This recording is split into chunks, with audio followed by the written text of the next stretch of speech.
Hello students, welcome to all of you in my business studies class for class 12. Today in this lecture we are discussing the rest some topics of our running chapter staffing, and topic of the day is elements of staffing. Students, we have discussed about the meaning of staffing before earlier lectures. So today we have to understand, we try to understand what is the elements of staffing. If we are going to talk about element of staffing, there are three elements of staffing. First one is recruitment, second one is selection, and third one is training. These three elements are very important and base of staffing system. With the help of these three steps, with the help of three components, we can hire well educated and well trained personnel for our business organization. So we have to follow these steps for selection of best candidates for our business organization. If we are going to talk about the first step of these elements of staffing is recruitment. We have discussed about recruitment earlier. Recruitment is the process in which we inform to very big mass of the people about our requirement. When we plan about to hire some employees, some trained employees for our organization, we have to follow first step recruitment, and the process of recruitment we inform many people who are eligible for our work, and we suggest them to apply for the job in our business organization. In the recruitment process there are two sources of recruitment. Recruitment के दो sources हैं. First one is internal sources of recruitment and second one is external sources of recruitment. We will discuss both the sources one by one. First we have to discuss about internal sources. What are the internal sources? Internal sources of recruitments means when the organization try to fulfill the need of personnel from their own organization, this process is known as internal sources. जब एक business organisation अपने लिए required employees, अपने लिए required personnel को अपने business में से ही सेलेक्ट करने की कोशिश करता है तो उसको हम इंटरनल सोर्सेज कहते हैं. अब आप सोच रहे होंगे कि इंटरनल सोर्सेज अपने में से ही कैसे सेलेक्ट किया जा सकता है. ये बिल्कुल पॉसिबल है. ये पॉसिबल कैसे है? ये दो तरीके से. मैंने देखे नीचे लिखा हुआ, एक है ट्रांसफर और दूसरा है प्रमोशन. अगर हमें लगता है कि हमारे किसी और ब्रांच पे कुछ ऐसे एम्प्लॉइज हैं जो एक्सेस हैं, वहाँ की ज़रूरत के हिसाब से ज़्यादा एम्प्लॉइज पड़े हुए हैं, तो वहाँ के लोगों को हम अपने जिस ब्रांच पे रिक्रूटमेंट है उस ब्रांच पे लोगों को बुला सकते हैं ट्रांसफ़र के माध्यम से. और प्रमोशन क्या है? अगर हमें लगता है कि हमारे सबऑर्डिनेट्स, लोअर कैटेगरी में काम करने वाले लोग जो कि अच्छे स्किल वाले हैं, वेल ट्रेंड, वेल क्वालिफाइड हैं, वो एक्सेस हैं और अपर कैटेगरी में हमारे पास एम्प्लॉयज़ की रिक्रूटमेंट है, रिक्वायरमेंट है, तो हम उन जूनियर्स को प्रमोशन दे करके अपर पोजीशन पे ला सकते हैं. ये हमारा इंटरनल सोर्सेज ऑफ रिक्रूटमेंट है. इसके कुछ एडवांटेजेज हैं, साथ ही साथ कुछ डिसएडवांटेजेज भी हैं. आइए बात करते हैं एडवांटेजेज की. First advantage of internal sources is economical. बिल्कुल सही बात है, इकोनॉमिकल होगा, क्योंकि जब हम एक्सटर्नल सोर्सेज को हायर करने की कोशिश करते हैं तो हमें बहुत सारा पैसा एडवर्टीजमेंट पे और सिलेक्शन प्रोसेस पे खर्च करना पड़ता है. लेकिन जब हम इंटरनल सोर्सेज से अपने एम्प्लॉयज़ की रिक्रूटमेंट को फुलफिल कर लेते हैं तो हमें ये बहुत सारा पैसा खर्च करने की ज़रूरत नहीं पड़ती है. हम उन्हीं लोगों को उठा लेते हैं, उन्हीं लोगों को सेलेक्ट कर लेते हैं जो पहले से हमारे ऑर्गेनाइजेशन में काम कर रहे हैं. और जो एम्प्लॉय हमारे ऑर्गेनाइजेशन में पहले से काम कर रहा होगा वो हमारे ऑर्गेनाइजेशन के बारे में पूरी तरह से जानता होगा, उसको सारी जानकारी होगी, रूल्स, रेगुलेशंस, ट्रेडिशंस, एवरीथिंग, जितने भी मैनुअल्स हैं, जितने भी स्ट्रेटजीज हैं, जितने भी पॉलिसीज हैं, उन सबसे वो परिचित होगा. इसीलिए हमें उसे ज़्यादा ट्रेंड करने की, ज़्यादा समझाने की, ज़्यादा ओरिएंटेशन की ज़रूरत नहीं पड़ेगी, जो कि ऑर्गेनाइजेशन के लिए इकोनॉमिकल होता है. ये पहला एडवांटेज है. Second advantage of internal sources of recruitment is motivates the employee.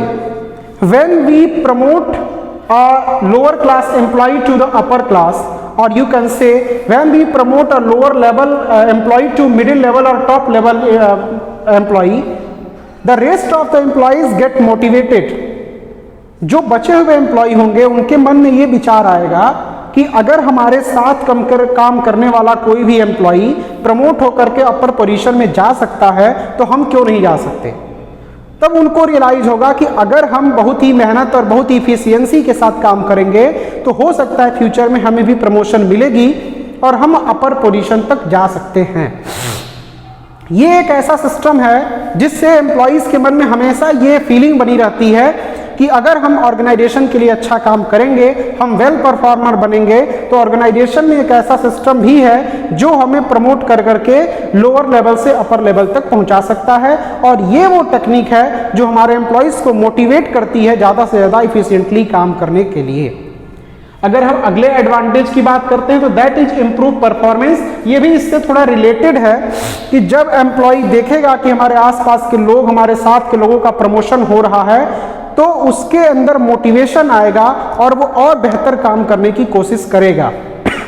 साथ ही साथ सारे एम्प्लॉय बेहतर करने की कोशिश करेंगे और जब सारे एम्प्लॉय बेहतर करने की कोशिश करेंगे तो ओवरऑल जो परफॉर्मेंस है वो इम्प्रूव कर जाएगी, जिसका असर हमारे पूरे बिजनेस ऑर्गेनाइजेशन पे पड़ेगा।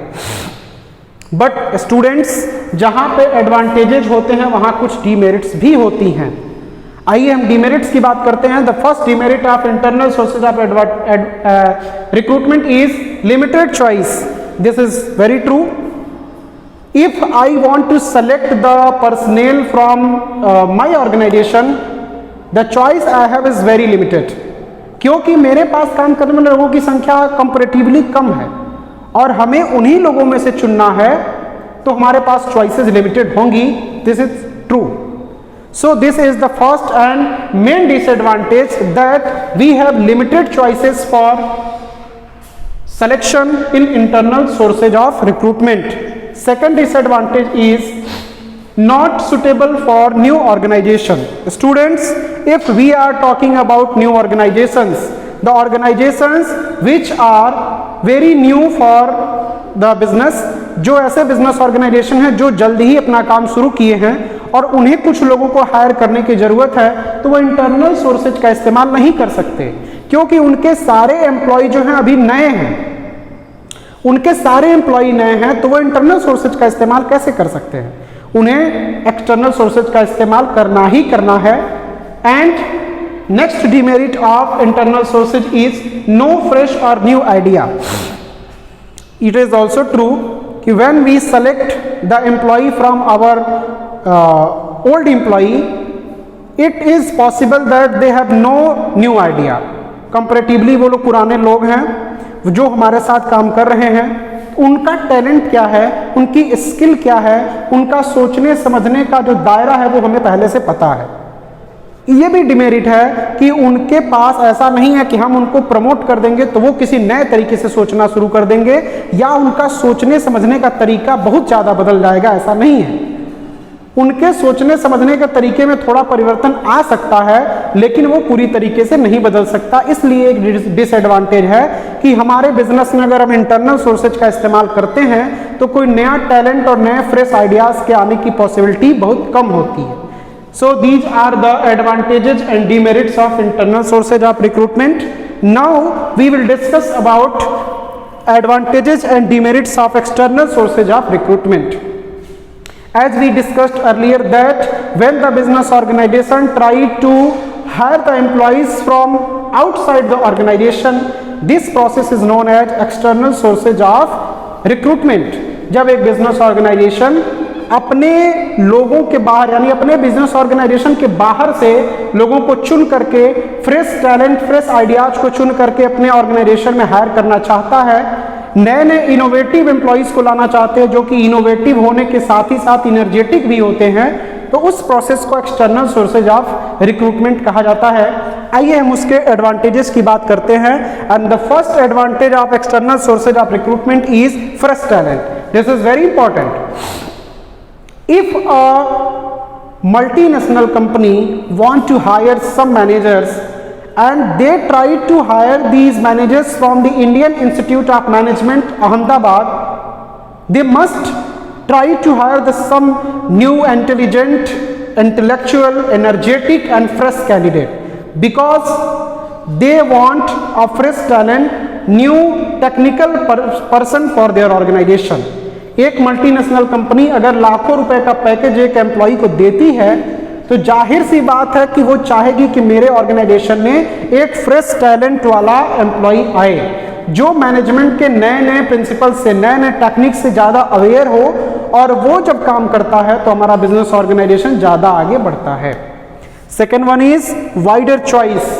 This is also very important कि when we try to select the employees from other sources we have lots of choices.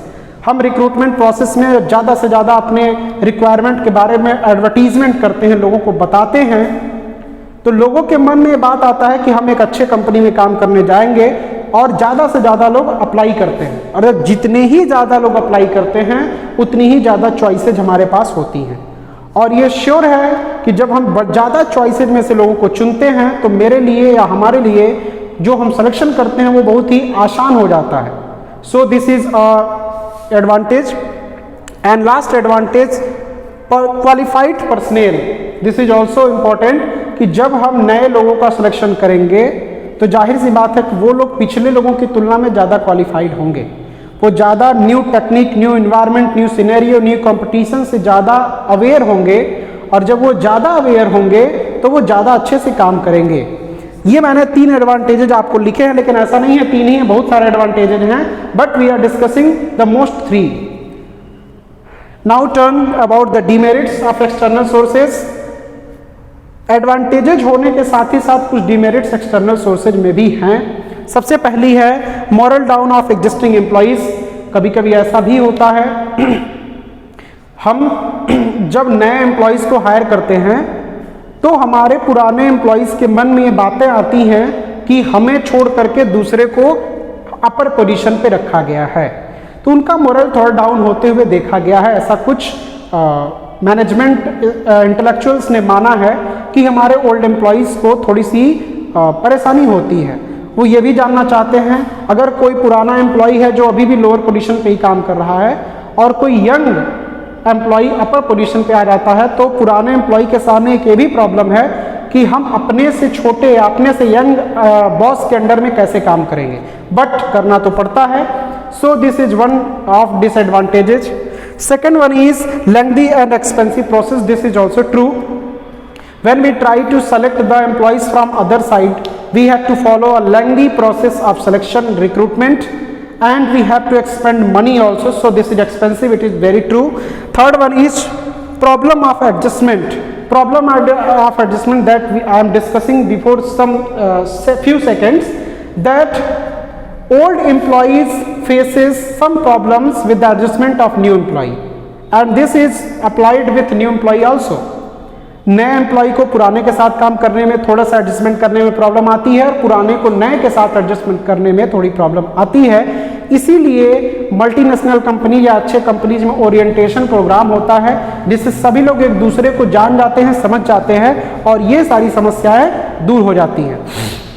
अगर हम बात करें कुछ ऐसे टेक्निक्स के बारे में, कुछ ऐसे जगह के बारे में जहाँ से हम एक्सटर्नल सोर्सेज ऑफ रिक्रूटमेंट लेते हैं, तो उसको मैंने लिखा है डायरेक्ट रिक्रूटमेंट। आप डायरेक्टली किसी भी कैंपस में जा करके उस लोगों को, जैसे हमें मैनेजर की ज़रूरत है तो हम मैनेजमेंट कॉलेज में चले जाते हैं, अगर हमें इंजीनियर की ज़रूरत है तो हम इंजीनियरिंग कॉलेज में चले जाते हैं। ऐसे बहुत सारे डायरेक्ट कॉलेजेस में जाके हम कैंपस सिलेक्शन कर सकते हैं। नेक्स्ट है कैजुअल कॉलर्स। हम किसी जगह से डेटा कलेक्ट करते हैं, एम्प्लॉयज़ के कॉलिंग डिटेल्स पता करते हैं, फ़ोन नंबर्स पता करते हैं, उनको कॉल करके बताते हैं कि हमारे यहाँ कुछ सीट्स वैकेंट हैं, आप चाहें तो अप्लाई कर सकते हैं। एक तरीका एडवर्टीजमेंट का भी है। एडवर्टीजमेंट का दायरा आज की डेट में बहुत बड़ा है, आपको आगे के चैप्टर्स में मार्केटिंग में बहुत डिटेल में बताया जाएगा। एडवर्टीजमेंट के बहुत सारे तरीके हैं, न्यूज़पेपर्स हैं, मैगजीन्स हैं, कॉमर्शियल वेबसाइट्स हैं, और different type of internet platforms हैं, सोशल मीडिया है। बहुत सारे ऐसे तरीके हैं जिसके थ्रू हम लोगों को अपने रिक्वायरमेंट के बारे में बताते हैं और लोग ज़्यादा से ज़्यादा अप्लाई भी करते हैं।